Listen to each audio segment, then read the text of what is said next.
Aukarin beli parfum. Cakep. Assalamualaikum. Waalaikumsalam warahmatullahi wabarakatuh.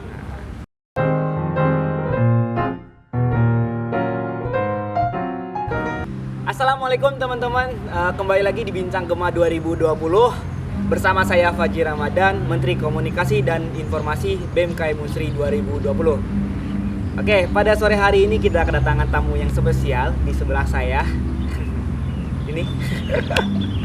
Oke, beliau adalah Kak Mirandi dari Fakultas Kesehatan Masyarakat, peminatan promosi kesehatan tepatnya ya Kak. Iya. Oke, kenapa saya mendatangkan tamu yang spesial di samping saya?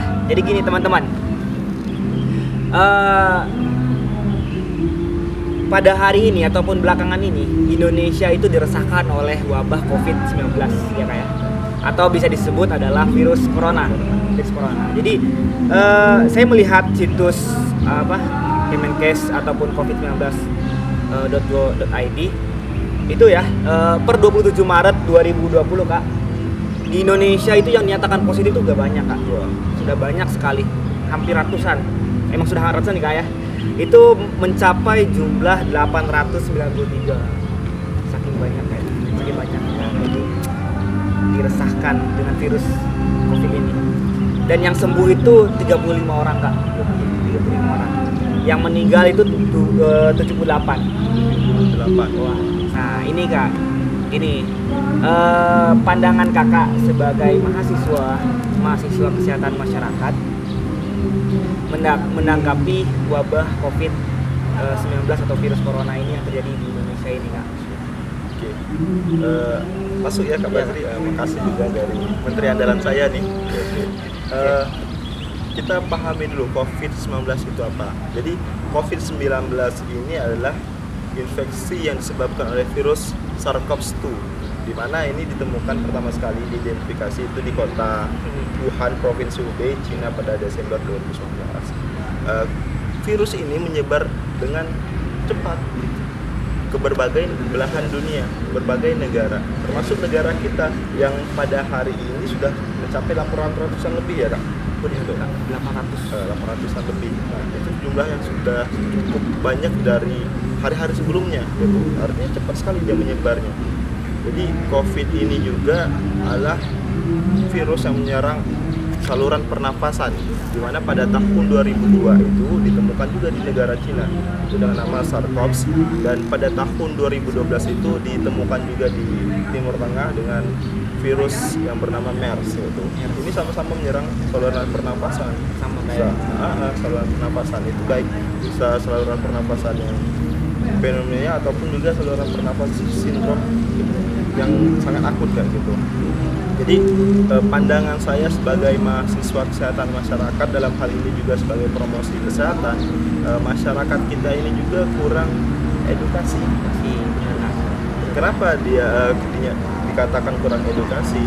Karena informasi yang beredar juga selain dari pemerintah ataupun dari yang lainnya itu sudah masif sebenarnya. Tapi juga ada beberapa berita-berita hoax yang ikut tersebar ke sosial media. Nah, berita-berita hoax ini juga seharusnya kita tangkal Pak itu. Jangan langsung serta-merta kita terima, tapi kita pilih dan kita pilah dulu itu. Benar sekali itu harusnya sebenarnya. Dan juga masyarakat kita ini terlalu mungkin terlalu menganggap remeh penyakit coronavirus ini. Pada awal munculannya di negara Cina kan itu jumlahnya sudah cukup banyak tuh, karena belum masuk ke negara Indonesia, makanya dibikin bercandaan, dibikin meme kayak gitu. Oh, kita ini udah kebal dengan segala penyakit nih. Terlalu mengabaikan, terlalu mengabaikan. Maka ketika dinyatakan oleh Presiden Republik Indonesia dinyatakan 2 orang yang positif itu hari ke harinya bertambah ya. Nah, dari kebersihan pribadi juga harus dilihat, adapun lingkungan sekitar juga harus dilihat karena penyebaran virus ini sangat cepat. Dan juga pemerintah pada hari ini juga menganjurkan physical distancing. Bagaimana physical distancing ini kita disuruh untuk mengisolasi diri dulu terlebih dahulu 14 hari selama di rumah, karena kan masa virus ini 14 per hari sampai 14 hari bahkan bisa lebih Kak sebenarnya kayak gitu. Jadi selain dengan physical distancing, kita juga menerapkan hal-hal yang sederhana sebenarnya dalam perilaku hidup bersih dan sehat. Itu adalah sering-sering mencuci tangan pakai sabun, dengan 6 langkah. Hal ini juga yang sering diremehkan oleh sebagian dari kita, yaitu menganggapnya untuk apa sih fungsi dari cuci tangan. Tapi ketika wabah ini sudah masuk menyebar itu kemana-mana, baru sadar pentingnya cuci tangan itu. Dan juga menjaga pola makan kita, yaitu berolahraga juga. Itu sih Kak sebenarnya. Benar sekali. Oke Kak, luar biasa ya tadi penjelasan ataupun pandangan Kak Mirandi terhadap wabah COVID-19 atau bisa disebut juga virus corona yang menyebar di seluruh Indonesia gitu. Nah gini Kak, khususnya di mahasiswa ya Kak ya, khususnya di Unsri. Jadi banyak sekali mahasiswa yang memang belum tahu istilah-istilah ataupun apa namanya Kak, kayak apa itu ODP, PDP, suspek ataupun positif. Jadi banyak sekali mahasiswa-mahasiswa Unsri ataupun mahasiswa Universitas Sriwijaya yang belum tahu terkait istilah-istilah kata-kata seperti itu. Nah, gimana Kak? Mungkin Kakak sebagai mahasiswa ini, kesan masyarakat bisa dijelaskan Kak ke seluruh mahasiswa Universitas Sriwijaya pada khususnya ya Kak ya, pada umum masyarakat pada umumnya. Benar sih apa yang disampaikan oleh Kak Badri, karena kita ini masih belum bisa membedakan mana yang ODP, mana yang PDP, mana yang suspek, mana yang positif. Nah, sehingga stigma buruk itu muncul di kalangan mahasiswa atau masyarakat. Oh, misalnya dia ini baru ODP tapi sudah dikatakan dia positif. Nah, iya tentu dia positif kan gitu. Harus kita pahami dulu apa perbedaannya ini masing-masing. Oke, kita masuk ya. ODP itulah orang dalam pemantauan. Dalam pemantauan itu orang-orang yang dia berpergian ke luar kota, dia berpergian ke luar negeri sehingga dia sini lagi. Misalnya ada mahasiswa Universitas Sriwijaya, dia perginya mudik di area yang red zone, misalnya di Pulau Jawa. Benar. Dia pulang lagi ke sini. Nah, itu dia dinyatakan sebagai orang dalam pemantauan ataupun orang dalam pengawasan, tapi dia belum tentu positif corona, karena harus mengisolasi diri dulu selama 14 hari, terus dipantau gimana perkembangannya selama 14 hari ini dan menunjukkan gejala atau tidak. Terus ada PDP, pasien dalam pendampingan. Di mana pasien dalam pendampingan ini orang yang masuk dalam kategori itu sudah dirawat oleh tim medis ya. Dia sudah masuk ke rumah sakit misalnya tuh. Jadi sudah ada penanganan medis, sudah pendampingan oleh tim medis. Seberapa jauh dia ini gejala yang timbul dalam dirinya itu kayak gitu. Tapi PDP ini juga belum dinyatakan positif. Nah itu belum juga dia nyatakan positif karena masih dilihat dulu riwayatnya itu. Sebenarnya ada yang suspek. Nah, suspek ini adalah orang yang diduga kuat terjangkit COVID-19. Diduga ya, baru diduga, belum tentu positif ya kawan-kawan. Terus jadi dia nih diduga COVID-19, di mana dia mengalami gejala yang hampir mirip, bisa dikatakan bukan lagi hampir ya, mirip dengan gejala yang ditimbulkan oleh COVID-19 ini, di mana dia batuk, pilek, demam, flu gitu kan.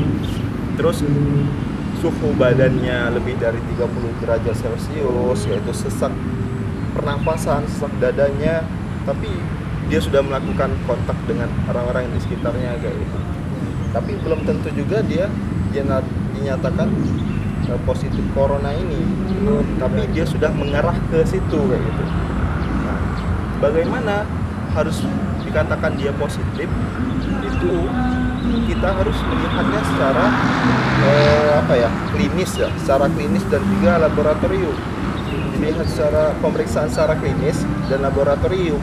Secara mikroskopis kayak gitu. Nah, dari hasil ini ketika sudah diperiksa seperti itu dilihat hasilnya sudah 2 hari 3 hari kalau dia positif atau enggaknya. Kalau dia positif artinya memang perlu penanganan yang lebih lanjut. Jadi orang-orang masyarakat ataupun mahasiswa yang dinyatakan ODP ini jangan dibuat dia positif dulu kan kau. Kita harus pahami dulu apa perbedaan dari 4 tadi, ODP, Benar-benar sekali. PDP, suspek dan positif. Jangan langsung kita menjustifikasi mereka bahwasanya mereka sudah positif. Nah, ini juga berdampak buruk pada orang-orang yang dikatakan seperti itu. Kita langsung menjudge mereka. Oh, kamu Ya, ini positif sekali, ya. Kak. Padahal belum ada bukti yang konkret untuk dinyatakan sebagai positif itu gitu. Karena hal-hal yang kayak inilah kayak gitu kan, secara psikis dia tertekan, secara sosial dia tertekan. Jadi kawan-kawan, ayo perangi hal-hal yang kayak gitu. Kita rangkul mereka, kita kuatkan mereka. Padahal mereka belum tentu terkena positif corona kayak gitu. Jadi jangan itu kayak jangan langsung dinyatakan misalkan yang dari luar kota baru datang ke Indralaya ataupun ke Palembang itu dinyatakan positif kayak Belum tentu. Jangan juga. Jadi tapi Kak, kemarin saya lihat kayak di internet atau apa yang dinyatakan sebagai ODP itu harus diisolasi kayak 14 hari. Iya, isolasi 14 hari. hari. Dia bisa mengisolasi diri sendiri sebenarnya. Misalnya ya, dia anak kosan nih. Iya. Dia anak mahasiswa Benar. kosan kayak gitu. Dia mengisolasi dirinya sendiri selama 14 hari di kosannya. Kosan. Tapi tetap menjaga kebersihan lingkungan, dia juga tetap menjaga PHBS-nya. Oke Kak, tadi sudah banyak sekali menjelaskan terkait COVID itu apa, terus pandangan Kakak terhadap wabah COVID-19 ini apa, terus apalagi Kak tadi perbedaan antara ODP, PDP, suspek, positif itu apa. Jadi harapannya tadi apa yang disampaikan oleh Kak Mirandi ini bisa diterapkan. Nah, terakhir Kak, terakhir sebelum kita tutup ya bincang-bincang sore ini, apa sih Kak yang harus dilakukan oleh masyarakat ataupun pada mahasiswa, khususnya pada mahasiswa Kak ya, terhadap pencegahan Kak, terhadap pencegahan wabah COVID-19 ini? Kita juga harus tahu cara penularannya kan gitu. Bisa contoh kecilnya penularannya itu bisa melalui batuk dan juga bersin ya. Misalnya batuk dan bersinnya nggak ditutup nih, nggak pakai tisu ataupun nggak pakai dengan tangan kita gitu, ataupun juga kita kontak dengan orang yang belum kita ketahui bahwasanya dia positif atau enggak, kita sedang megang kayak gini ya, terus kita megang area wajah kita, megang mata kita, megang hidung kita, terus megang area mulut kita kayak gitu. Padahal kan virus ini masuk melalui pernapasan. Terus cara pencegahannya sebenarnya sederhana Kak. Itu kita ya terapkan saja PHBS ya. Dimana ya contoh kecilnya adalah cuci tangan pakai sabun kayak gitu. Seperti yang dijelaskan tadi kan, banyak masyarakat ataupun mahasiswa menganggap remeh perihal CTPS ini. Padahal ini sangat penting gitu. Tidak hanya adanya wabah corona ini saja, tapi dalam keseharian kita juga harus membiasakan akan hal itu yaitu menjaga lingkungan di sekitar kita agar tetap membersihkan lingkungan, ataupun di kosan kita itu harus juga tetap terjaga kebersihannya gitu. Kita juga harus olahraga teratur ya, minimal sehari itu 30 menit lah, ataupun juga kita makan makanan gizi berimbang kayak itu. Pencegahannya juga kita bisa melakukan memakai masker bila kita batuk ataupun flu kayak itu. Masker ya, pakai masker bila batuk dan flu. Mahal Kak ya masker. Mahal sekarang Kak. Terus dan ada banyak bisa dicari lagi. juga. Kayak itu hal-hal yang kecil kayak itu. Terus menjaga kebersihan di tempat kita kerja gitu. Ataupun juga di tempat umum. Bila perlu menyemprotkan disinfektan itu tadi kan di ruangan-ruangan kerja itu, ataupun juga kita menerapkan physical distancing tadi, mengisolasi diri dulu sementara di rumah, mengindahkan arahan dari pemerintah juga, karena memutus rantai coronavirus ini adalah tugas kita bersama. Benar sekali. Bukan hanya tugas dari pemerintah, tapi juga tugas dari masyarakat. Jadi ya apa arahan yang disarankan oleh pemerintah tentu kita terapkan juga Iya, kayak itu. aplikasikan. Jangan terlalu sering kumpul di keramaian. Kita kan nggak tahu di situ. Hindari kegiatan yang belum ada manfaatnya kayak gitu. Terutama keramaian kayak gitu. Itu sih. Benar sekali Kak. Itu mungkin itu ya bincang-bincang sore hari ini, bincang Gema pada sore hari ini. Tadi sangat luar biasa ya yang sudah dijelaskan oleh Kak Mirandi sebagai mahasiswa kesehatan masyarakat. Saya juga sampai-sampai yang tadinya tidak tahu sekarang tahu gitu. Nah, jadi pencegahannya, cara apa itu harus diterapkan, diaplikasikan di kehidupan sehari-hari gitu kan. Ingat ya, diterapkan, diaplikasikan, jangan sampai tidak. Benar. Ini untuk kepentingan bersama, Kepentingan kebermanfaatan bersama. bersama. Oke, kayak Benar, ya. Ya, kita memutus rantai. memutus rantai, benar, tepat sekali itu. Kayak